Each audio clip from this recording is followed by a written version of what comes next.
Hi, it is noon on Wednesday, and I am Janet Fitch, and therefore it is Writing Wednesday, where we talk about all things writing.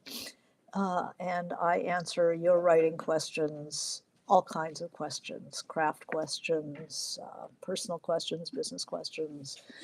Everything is fair game on Writing Wednesday. And I have a question today. If you have questions for me today, put them in the chat and we'll talk about them as we go along. And if you have questions for me in between Writing Wednesdays, which is 99% of the time, please put them to me through my website, janetfitchwrites.com, and I can make a Writing Wednesday around your question, which is what I'm doing today. And please, if you have not subscribed to my channel, please do so. It makes me feel like people want me to continue doing this. So, if you want to give me a little encouragement, go ahead and subscribe. Hi. So it's supercalifragilistic. I don't know your name, but Super says, "Hi, Janet. I heard you mention cuckoo's nest shape and would appreciate more thingamabobbers about said structure. Just bought the novel. We'll turn it upside down and sideways." Oh, cuckoo's nest. I call a certain kind of ending the cuckoo's nest ending, which is when that there's like a hidden protagonist in the story, and the person we've been following doesn't make it under the pressure of the circumstances of the book, but by his example, someone else picks up the torch that's followed and continues with it. That's what I call the cuckoo's nest ending. So it's been Randall, I think his name is Randall's story pretty much, but we do start with the chief. But at the end, Randall doesn't make it through this system of mental health facility, but the chief breaks out. So it's somebody else picks up the torch. So that's what I would call it. Hi, Marie. Good to see you. Glad you could make it. Hi, Bazena. I do want to appreciate. I appreciate if I supercalifragilistic. Let me know what your name is, and I'll try to remember it for next time. Hi, Laura. Okay, so here's our question for today. Comes from Starina. So I hope Starina is here. Hi, Jennifer. I love your videos on YouTube. Thank you very much. Watch them every chance I get. Here's a question. I'm writing a coming of age memoir that's told through the perspective of a child protagonist, 9 years old, at the beginning of the book. My question is, I'm finding myself getting lost in plot-driven action and losing sight of the adult narrator's voice. One question is, okay, one of my trusted proofreaders says my pages sound like a YA novel and don't contain the emotional depth of a memoir. I tend to agree. When I write personal essays that contain scenes from my childhood, I have no problem writing in that reflective adult voice. But for whatever reason, I'm finding it challenging to connect with it in the book. Do you have any suggestions or thoughts? Are you familiar with memoir writing? I'd appreciate any feedback or suggestions. Well, this is a question. Hi, Sarah. Hi, Jennifer. This is a question that is common to memoir writers and fiction writers. So I think it goes with with anybody. So I think it'll be valuable for fiction writers, nonfiction memoirists to take a look at. Hi, Llewellyn. Is the memoir is narrated by has a 9-year-old protagonist. Let's okay, the perspective of a child protagonist, but he or she keeps getting lost. The adult voice keeps getting lost because we're talking about the perspective of a child. Well, this is one of the things about memoir, but also fiction. We have two questions really. One is, what's the difference between YA and adult literary fiction or creative nonfiction, which is memoir? What are the differences there? And two, how do we keep the adult voice, in remembering what happened to a 9-year-old? How do we keep and it's so what it is teasing apart, I hope, it's teasing apart the voice of the book from the perspective of the child. And this is normally, you can start with language. If you use language that a child is not the child's language, maybe you would use the child's voice in dialogue, but you certainly would not use it in internals. You have to use the adult voice in internals, and then you will find it easier to extract what the child is seeing from what the adult is seeing, because the adult narrator sees things the child didn't see. And it's really important in memoir to have them both. They come in and out. And what you're doing is you're losing track of the adult take on things. What I didn't know at that time, what I couldn't see at that time. There's so many great examples of how to handle the child within a memoir. I think Llewellyn says childhood flashbacks, but in memoir, it's going to be more than flashbacks. I'm sure it's the real time of the novel will be the past situation.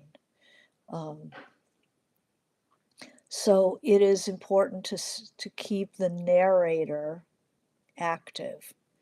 The child is not narrating it. Or if you're going to have the child narrating it, you're going to be challenged to have adult thoughts within the child who is narrating, because their limitation is going to be the hallmark of that book if you're staying within a 9-year-old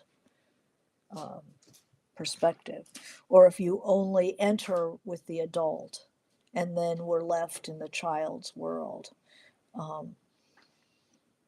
You need to think of the narrator's voice as a separate entity. I think that you get lost in a plot-driven action.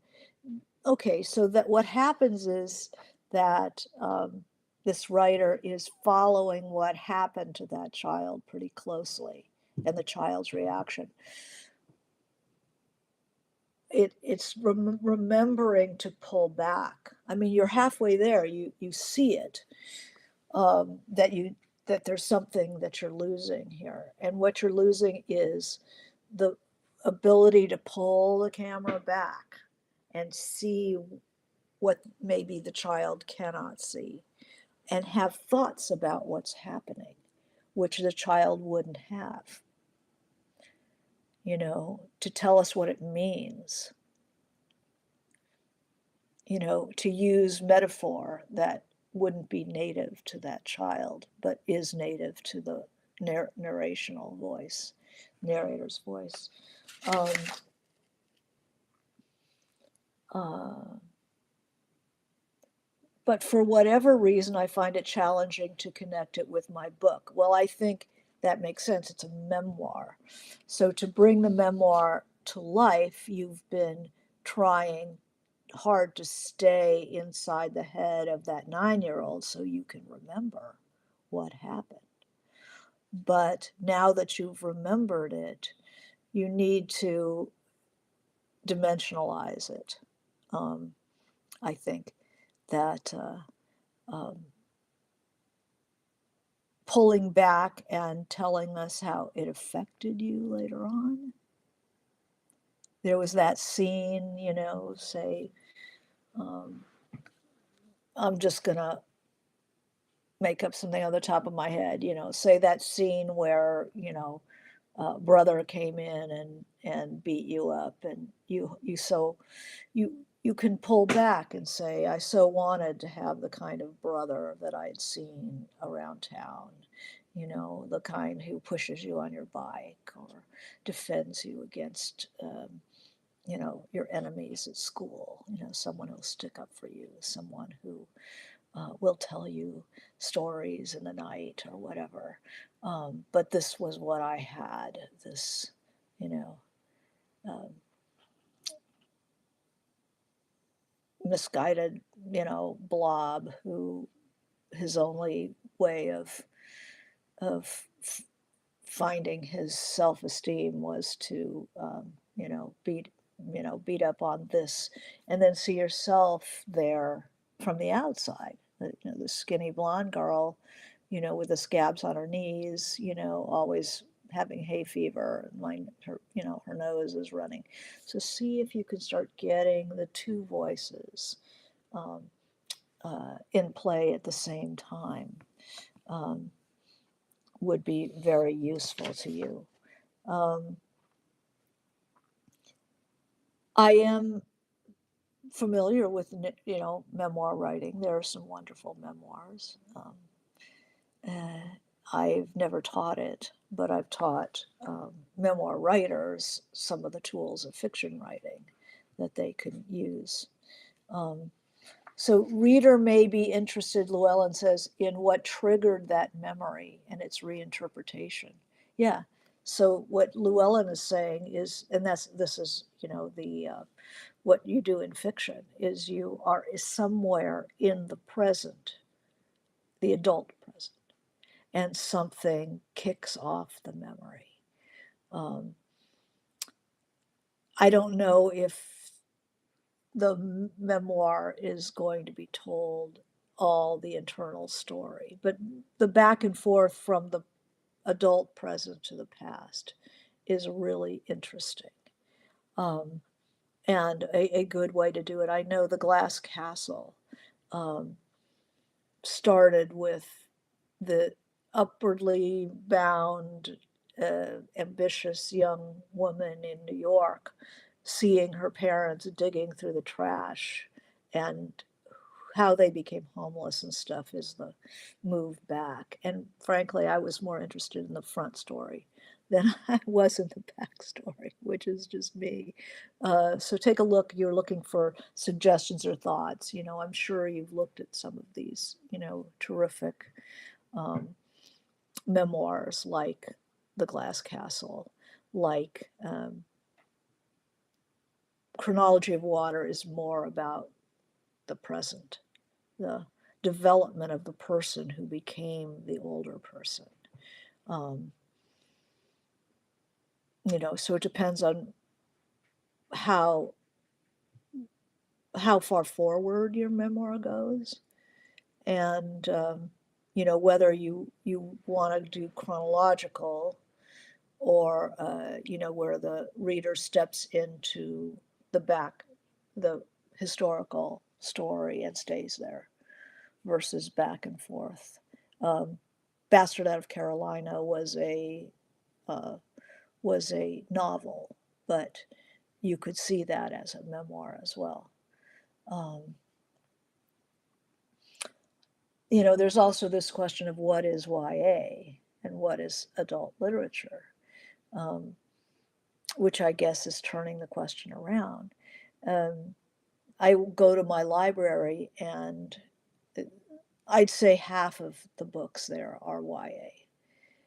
And the boundaries have really expanded of what YA is. Books that in previous eras would have been shelved under literature are now shelved under YA because it's more likely that a young person would read it. And they want to encourage that uh, youth readership. So things that normally we would never consider YA, 100 Years of Solitude, major classics are now put in YA in libraries, just maybe in hopes that somebody will come across them, or because they have young protagonists, or they're frequently assigned in school. Um, I think there's a lot of adults who read young adult fiction. Um, they find that the kind of murky problems that adult fiction deals with, not so black and white, more clear cut morally, ethically, and motivationally, um, uh, are more likely to be young adult now. So, and then certain kind of thrillers, or not thrillers so much, but fantasy, ends up in YA, like The Hunger Games or Game of Thrones, which are definitely adult literature, but the lines have become very blurred. That's all I was saying. So I wouldn't worry so much about it. What you were worried about is the something you had no intention to do. And so when the proofreader says the pages sound like YA novel and don't contain the emotional depth, that's a problem. Um, it's it's not the YA-ness of it. It's the lack of complexity of either language or perception, and probably both. So take a look at the language, the level of diction that you're using. Are you writing all the same sentence? Is it a 9-word sentence, subject, verb, object? Are there any dependent clauses? Are there interesting metaphors? It could be the writing itself um, that's holding you back. You might want to uh, investigate the actual sentences that you're writing and the variation of sentences. And then also the level of thought that is going into it. That we often spend too much time focused simply on the plot. What happens, and then what happens, and then what happens, instead of taking a choice moment to think what it means. That's what when the proofreader talks about emotional depth, that's what they're talking about. Something happens, and we don't just go, oh, that happened, bummer, and then on to the next thing. But you unpack that moment. You tie it to things. You describe it sinking in, because emotion doesn't just come in a big package, one package. You know, it it changes. It at first there's shock, and then there's gradual realization, and there could be another shock. There could be another corner. There could be a moment of how I did this to myself, and I do this to myself, and I still do it. There's so stop and consider what you've just written and say, is there more here? Is there something to unpack here that I'm not examining? Watch out for the headlong motion, especially if your own proofreader is saying, it reads like a young adult novel. You could be having very simplistic responses, which is something that a 9-year-old narrator is, very much going to have a simplistic reaction, but an adult does not. It's complex, these reactions. Somebody who's being inappropriate with a kid, say, there's the guy who drives up next to you as you're walking with your friend, and he's got a map and he needs help with the map. And then you see that he's doing stuff to himself under the map. And it's just like you're in 4th grade. It's like, so your kid reaction is, that's so weird. This guy is so weird, and we, Steffi and I laughed about it all the way home, but I didn't tell Mom. That's the 10-year-old or the 9-year-old.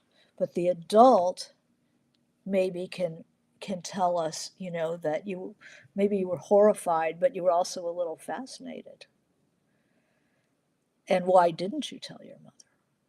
And what does it mean about maps? That's when you start unlocking. What does it mean? What are maps then, if you've seen this kind of association with maps?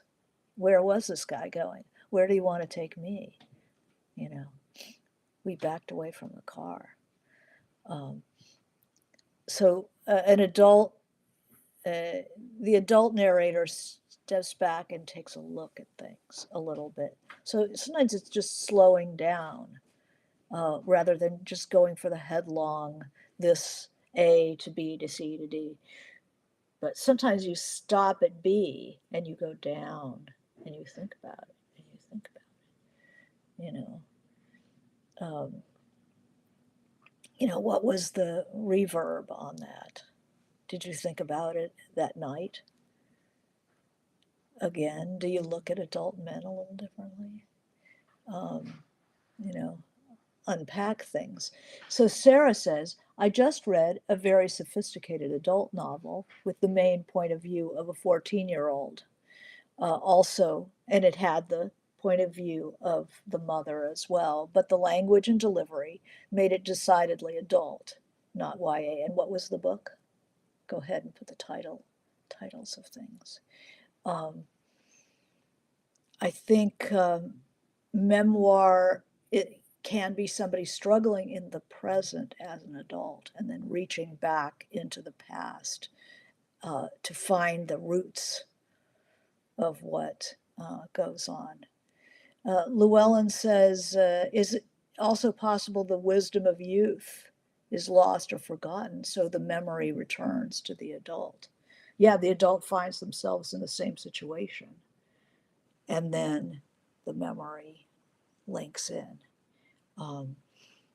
But it sounds like you have a manuscript, you have a finished, that Starina has a finished manuscript that has a problem with it. So I don't know how the memoir is being told.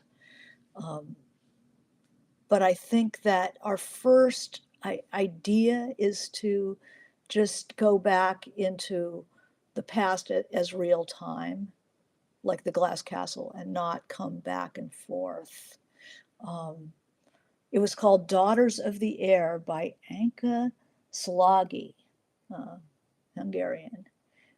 Interesting. I think, memoirs that I mean, they're usually dealing with childhood. They're usually the roots of things are that very young person. Uh, it'll always come in. I mean, memoirs. I'm not a big memoir reader, but the ones that I've read that really stand out are Heartberries by Therese Malho and Chronology of Water by Lydia Yuknovich. Um, there's a wonderful one right now by Molly Jong Fast about her herself and her mother, Erica Jong. And that is definitely set in the present of the adult Molly looking back. And we go back and forth, but we don't stay in the child's voice at all. It's called how you how you lose your mother. It's about her mother, you know, aging and her dementia, which is it's a wonderful book, and it has a very strong voice, and it is an adult voice. What other memoirs have I read recently that I've enjoyed? Um, they all have to tackle this problem. Um, it's a time for memoir. I mean, certainly a lot of people whose work I have really liked, fiction, are starting to write memoir. Sometimes I like it better as fiction, that it loses something when it becomes memoir, but that's not the case with you. Um, the memoirs. What memoirs have you been reading that have managed to maintain the adult voice? It's a problem for everyone. You're not unique in struggling with this. But it's slowing down and having adult thoughts about what's going on in adult language. And the adult language will push the adult material, even if you're going to stay with that 9-year-old. You don't have to, you can do it. The memoir Solito by Javier Zamora, Sarah said, about his experience as a 9-year-old refugee. And I think that won the LA Times Book Prize last year for memoir. So that would be a good one. Memoir. Let's think. What other memoirs am I familiar with enough to pass them along? I mean, I can tell you memoirs I've heard about, but I want to stick with things that I've read.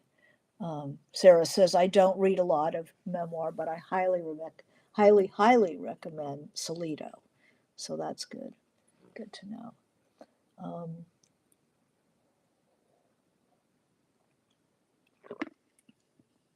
Who has written memoir?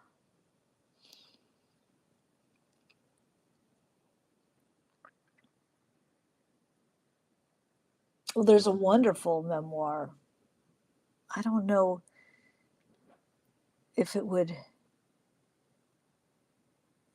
it's definitely set firmly in the present, which was the man who talk to clouds? Let's see. The man who could talk to clouds, I think the name is. And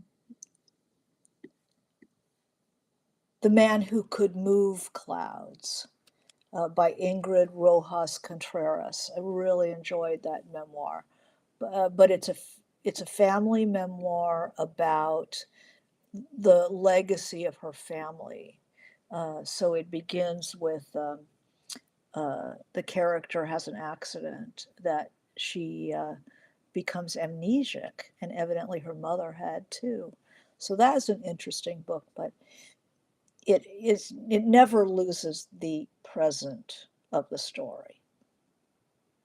It picks up threads from the past, so you know, get such a picture, you know, a dimensional picture of this woman and her mind and her family.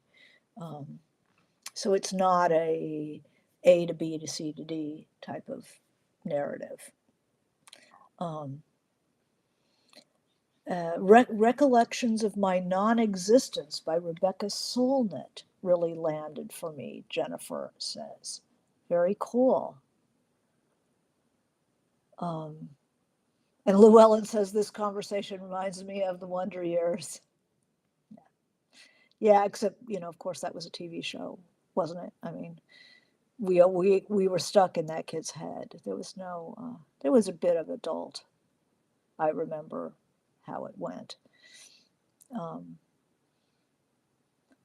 but in literature, literary nonfiction, memoir, recollections of my non-existence. See, I'm going to write these down too. Solito and recollections of my non-existence.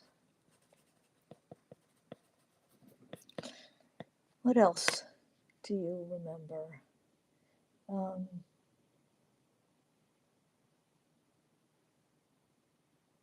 Memoir. Oh, well, child memoir. I have a friend who wrote a memoir about her, called Not by Accident by Samantha Dunn, Dunn, about a history of being accident prone. And she goes back into childhood, but it's definitely centered in the present.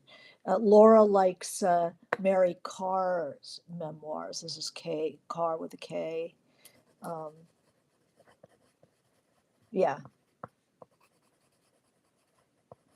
You know, in those memoirs, if you're planning to write more than one memoir, you know, then it's becomes clear that what you want to do is tell a story rather than every story. And it sounds like that's what you're doing because of the way it's described. You're going after a single story. Oh, Jennifer's read that book. Yeah, Samantha Dunn has 3 memoirs, but Not by Accident is the one that comes to mind first. Um, who else wrote wonderful memoirs? Yeah, there's all the actor memoirs and stuff, which just are, you know, usually chronological and not very literary. Nothing interesting about them except the incident. Um,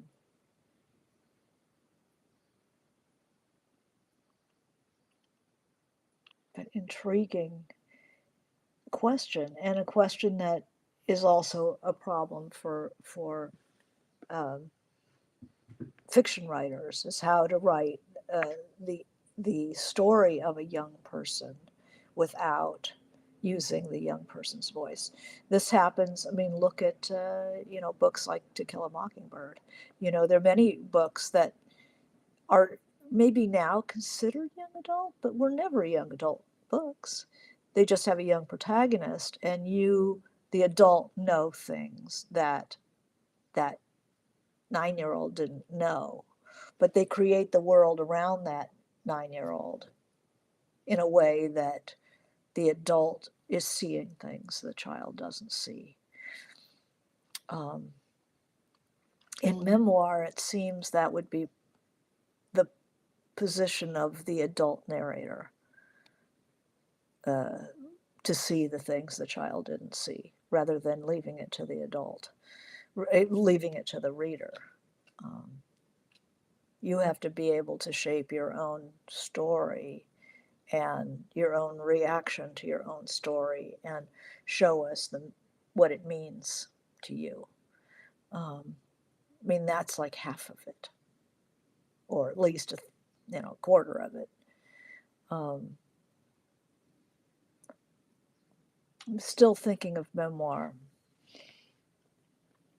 A young person, centering around a young person's experience.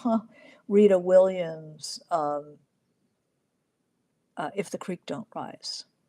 That is a child's memoir.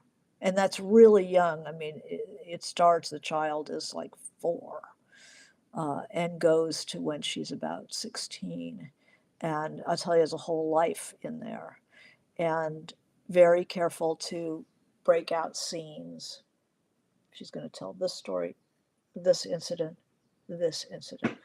But the language is not a young person's language. The wisdom, the ability, what she sees is not necessarily a younger person probably wouldn't have language to notice these things, but the adult does, as she's describing. So that's a wonderful book. If the Creek Don't Rise by Rita Williams. Jennifer says, okay, Phoebos body work. So Phoebos is the writer, F-E-B-O-S, body work. The radical power of personal narrative is searing a memoir plus craft book. Oh, that's very cool. That's interesting. I would be very curious to see that. God, I wish I read more memoirs. I would, to be more helpful to you. But to have more subtle thoughts than a 9-year-old in the heat of action would have, and pull back and, let the event unfold, I think would be a really important part of it. And memoirs. Who else had memoirs of young people? Well, there's, the classic Speak Memory by Nabokov, which never has children's voice. It's always, the adult is firmly in hand. And that's one of the great memoirs. I mean, I certainly used it when I was writing my Russian novels, because he was of the same class and roughly the same age, and in St. Petersburg, that my character would have gone to school with this guy or his sisters.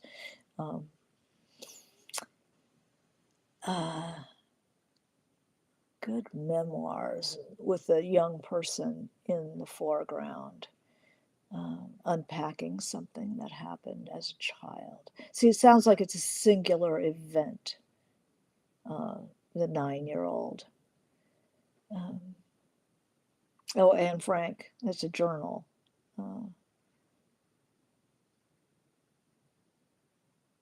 And it's somebody old enough to examine their own experience. That's what's remarkable about her journal, is that she is herself at a young age, is not that young, not 9, but is old enough to examine her own experience, which is what makes it so amazing. Oh.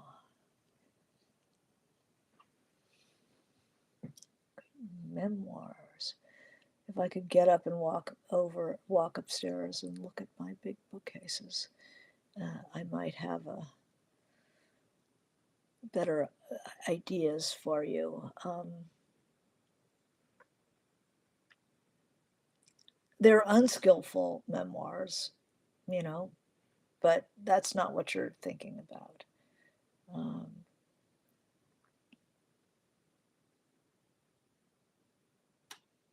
There's something about the distance between the narrator and the child protagonist or the child-centered narrative that makes them interesting. Because lots of thinking can happen in the gaps. So did you like Daughters of Air by Anka Salagi? Daughters of Air.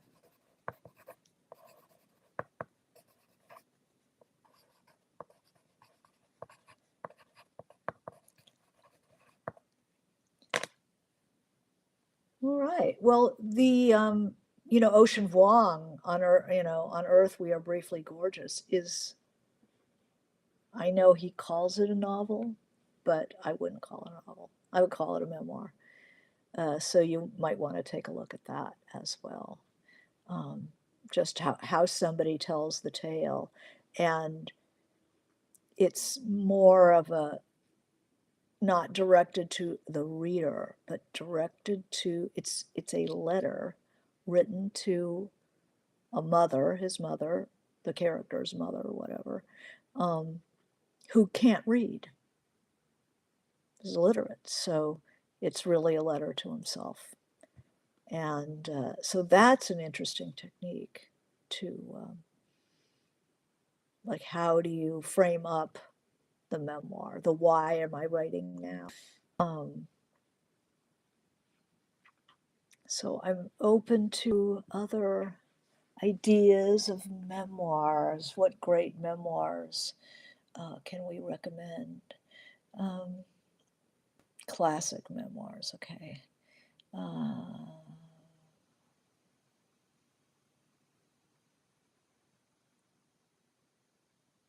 Well, they're great fake memoirs. I mean, Stern. The first novels were set up as memoirs, diary entries, that kind of thing.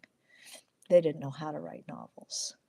So the confession of, so Moll Flanders, that kind of thing, written directly to the reader and having a strong adult voice and remembering back.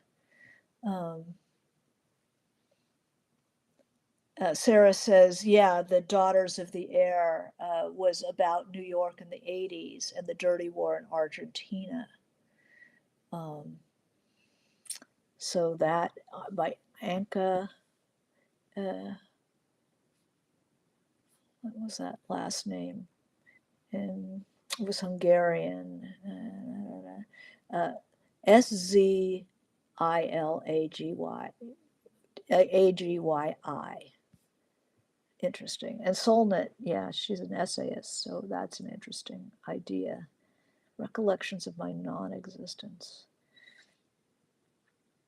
Annie Ernaux, those novels, are they novels? Are they memoirs? I don't know. Pretty close, one way or the other. Patti Smith, not so much the young self. That's a kind of one's salad years as an artist, the teen, early 20s. Definitely adult language, and just beautiful, appreciative. Those memoirs are beautiful. Everything she writes is memoir.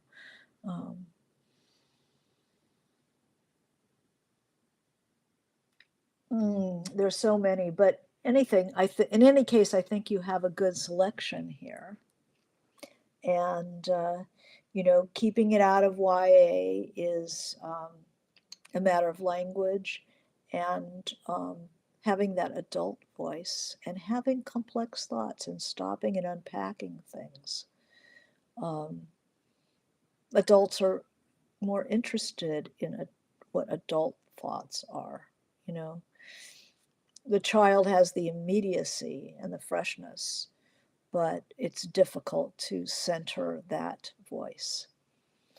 All right. Well, if we don't have any more, we have no more questions, thoughts, or more wonderful memoirs. And if I think of any, I'll put them in the comments once this goes to YouTube and is set up. The chat disappears. I don't know how to keep it. But then people can comment there too. So if you think of anything, just go on later and you can add it to the video. All right. Well, thank you very much. I wish you good writing, and think about memoir. It's a very cool question. All right. Thank you very much. And please subscribe if you're not subscribed. Just it helps me think, oh, they're still interested in me doing this. Okay. Thank you. Bye bye.